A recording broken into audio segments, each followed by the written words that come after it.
breakthroughs. Turns out one of the biggest discoveries is actually this tiny. See how small that is? This little chip may be the next big thing, and it sounds like it's right from a sci-fi movie, but people all over the world are implanting these into their wrists. So I asked my producer, Dean, to find out more about this cutting-edge technology and what it could mean for your health.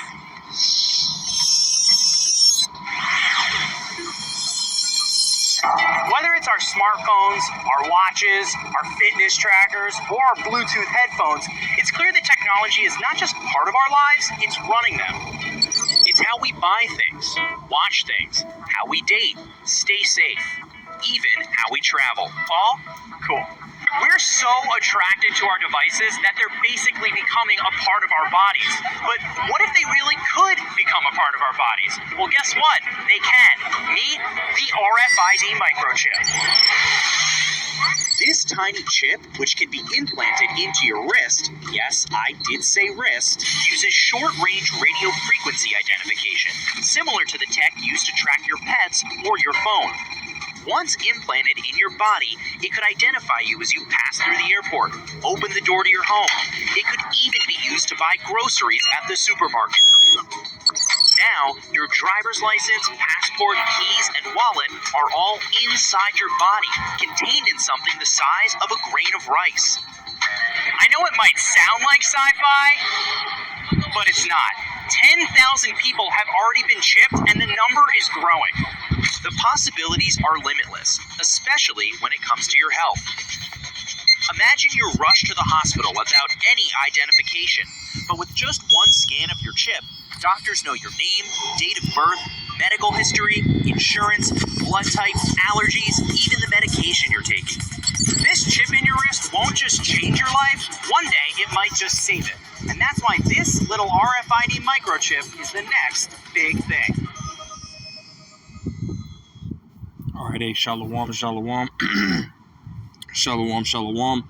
Hey, first and foremost, I want to give all praise, honor, and glory unto Yahweh, Bahashem, Yahushai, Bahashem, Rachach Kodash. A double honor to the elder apostles and other bishops of Great Millstone, who rule very well, very beautifully. Double salutations to the Akim out here pushing this gospel of truth and its sincerity to the best of their ability, given to them by Yahweh, Bahashem, Yahushai. Peace, blessings, and salutations be unto the elect scattered abroad. May the election of Yahweh Bashem Yahushai. Amen. We're in that time. You know, the brother, this is the elder bishop brother, you know, from the Vegas camp, you know, the elder bishop Karataza, you know, or the elder Karataza, Slaki, elder Karataza, you know, this is his YouTube channel, you know, and he ultimately posts this, man, and hey, the spirit's going around, man. There's many articles that are coming out, you know, about, you know, the Charagma basically ultimately being promoted now, man. You know, you got Dr. Roz, you know, and so on and so forth. This is I think a European dude. I can't remember his name. I think it's Mr. Palmer or something like that. Palmer, Paumer. You know, but he ultimately has 32 different, implantations, man, and one of them being the Charagma, man. You know, he has, you know, he's put inside of him, you know, magnets all the way to the, you know, RFID chip, man. So he's many different things within him, man. You know, and ultimately, again, this is basically, you know, being pushed as, you know, like it says right here, the next big thing, man. You know, and you ultimately, which is you know, which shows you that we're coming to that time, you know, because, you know, as we read, or as it was on the screen, the brother already put it on there. If you were, you know, watching from the beginning, you know, he brought up, you know, Habakkuk chapter 2 and verse 3. You know, as a matter of fact, we're just going to grab it again. Habakkuk chapter 2 and verse 3. It says, for the vision, right, meaning prophecy, right? It says the vision is yet for an appointed time, but at the end it shall speak and not lie, though it tarry, wait for it, because it will surely come, it will not tarry, right? And when they're in that time, you know, and that vision, that prophecy is the prophecy of Revelations, the 13th chapter, the 16th verse, where it says he causeth all, right, meaning he makes all take the, you know, small and great, rich and poor, free and bond, to receive a, you know, a thing, an MARK in their right hand or in their forehead, man. And we're in that time, you know, and before he comes and forces it, ultimately he's got to, you know, bribe the people or deceive the people into, taking this charagma, right? And the way he's bribing people is ultimately by what, man? By their health and convenience, man, which are the two major, aspect of people's lives, man, convenience and health, Let me grab Psalms, the 26th chapter, and verse 10. I'll start at verse 9. It says, gather not my soul with sinners, nor my life with bloody men, in whose hand is mischief, and their right hand is full of bribes, man. And you look at Esau Edom, and he's full of bribes, man, since the charagma, or since the scamdemic ultimately came abroad. Hey, what has he been doing, man?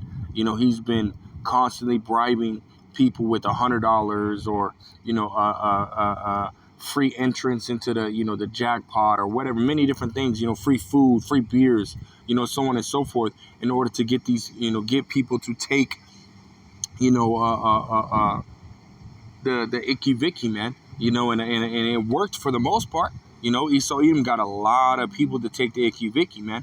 Hey, well, guess what? That was just a precursor, an experiment to see who's ultimately going to bow down to the system, man. So ultimately now they're implementing those same strategies with the actual charagma. Hold on. Hello, Moto. Slakia, hold on. I gotta take this call.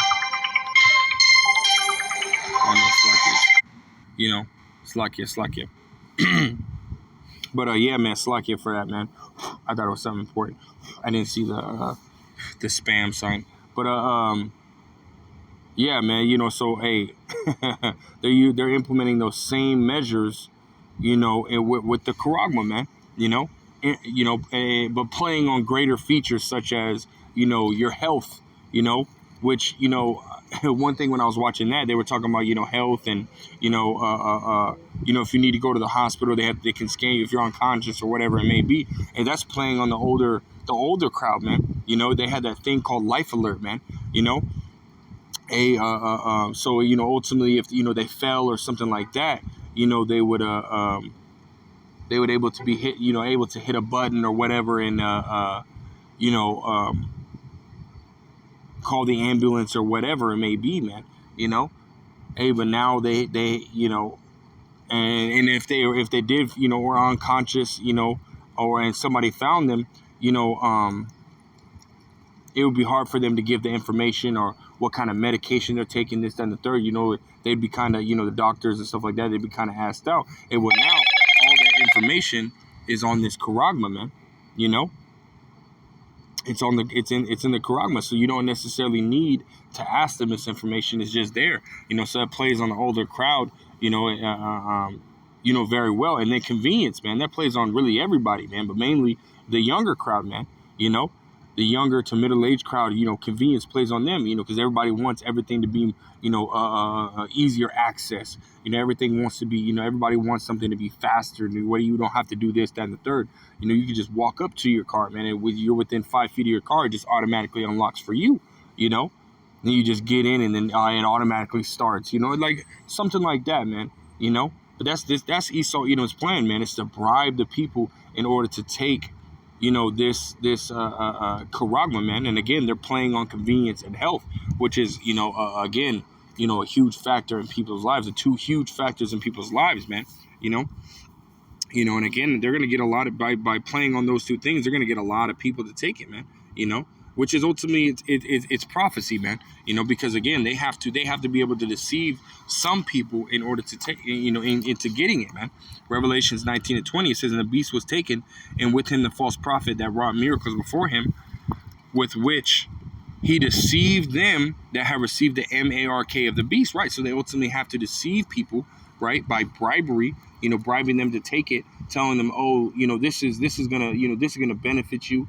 This is gonna make your life easier. It's gonna have you be able to do this, that, and the third. And the people are gonna be like, oh yeah, they're not gonna look into it. They're not gonna,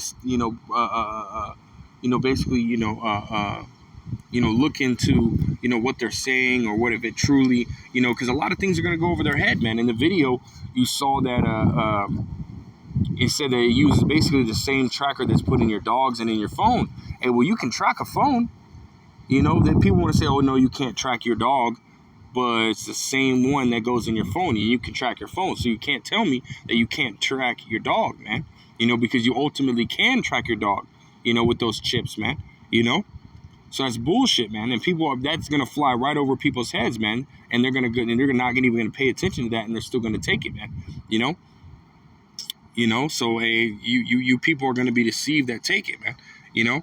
It says, "In them that worshipped his image, these were both cast alive into a lake of fire, burning with brimstone." Right, man? Because that's ultimately going to be, the end result if you take this charagma, man. If you're deceived to take this charagma, and even if they come down, because again, Esau Edom has to deceive people before he forces it, right? So he has to get some people to take it, before he actually forces it, and we're in that time just before he forces it, right? Which shows you that, hey, we're in the time of the prophecy of Revelations, the 13th chapter, man. Because even then, even when Esau Edom comes down and he forces it upon you, like either you take this or get killed, like it says in Revelation, the 13th chapter and the 15th verse, that those who would not bow down to the image, and worship the beast should be killed, man. So either you take this charagma or you be killed. If you take the charagma, hey, well then guess what, man? You're still going to be, you might not, scriptures talk about in 2nd Ezra 16th chapter, if you consent unto them, that you shall be had in derision. So a lot of people are going to be killed, even if they do take it, because Esau Edom has a goal, right, to keep the world, or to get the world down to the population down to 500 million. And so majority of the people have to ultimately be put to death. Even though they take it, hey, they're still going to be put to death. Hey, but on a worse note, hey, the Most High says you're going to be destroyed, man. Which is a lot worse than what Esau Edom could do to you, man. Revelation is the 14th chapter, and the 9th verse, it says that the third angel followed them, saying with a loud voice, "If any man worship the beast and his image, and receive his mark in his forehead or in his hand, the same shall drink of the wine of the wrath of the Most High, which is poured out without mixture into the cup of his indignation, and he shall be tormented with fire and brimstone in the presence of the holy angels and in the presence of the Lamb." Right, man? So you're ultimately going to be destroyed, man. That's the bottom line. If you receive this charagma, you will be destroyed, man. And that's why the prophets are out here, doing video epistles such as this one, and and warning you people not to take it, man. Warning you, of the times that we're in, and warning you not to, to succumb to, Esau Edom and his devices, man. Because as it says in Second Corinthians 2:11, we're not ignorant of Satan's devices, man. We understand, that Esau Edom is ultimately trying to set up his new world order, and for you Israelites, he's trying to take y'all out, man. He doesn't, in Esau Edom's new world order, hey, there's there's no Jakes, man. So as far as you Jakes, why would you take it, man? Just because it plays on convenience in your health doesn't mean that you need to take it, man. The scriptures say never trust this devil, man. Hey, so we're out here warning you, man, that this damn devil has an ulterior motive, and if you take it, hey, not only is Esau Edom gonna kill you anyways, hey, well, the Most High is gonna destroy you, man. Hey, so we're giving out that warning, so it would behoove you to take heed to that warning, man. Do not take the charagma, man. At all costs, man. And again, we are in that time. We are in the time, where Jacob's trouble is about to pop off. Esau Edom is about to, come down having great wrath and force this charagma, man. Because that's what Jacob's trouble is when Esau Edom, finally forces that charagma, man. Hey, so it's around the corner, man. It's right around the corner. And the scriptures talk about Jeremiah, the 30th chapter, Daniel, the 12th chapter, Matthew, the 24th chapter. It's going to be like a time that has never been seen before, man. So it would behoove you to take heed, man. Because those that don't take heed, hey, man, you're going to be fucked, man. Matter of fact, let me grab this, and we'll end out right here. Acts 3 and verse 23. It's like Acts 3 and 23. It says, "And it shall come to pass that every soul which will not hear that prophet shall be destroyed from among the people." Right, man. If you're not going to listen, you're not going to take heed, and you ultimately get the charagma anyways. Again, Esau Edom is going to take you out, and not only Esau Edom, but even worse, Yahweh Bashim Yahshai is going to destroy you, man. And you're gonna feel that pain, man. You're gonna feel that fire, man. It's not gonna be something easy, something light, it's going to be a very gruesome destruction, man. You know? So don't take the kragma. Hey, so with that, I want to give all praise, honor, and glory unto Yahweh Bashim, Yahushai Bashim, Rachach Kodash. That belongs to the elder apostles and elder bishops of Great Millstone. We'll see Shalom till next time.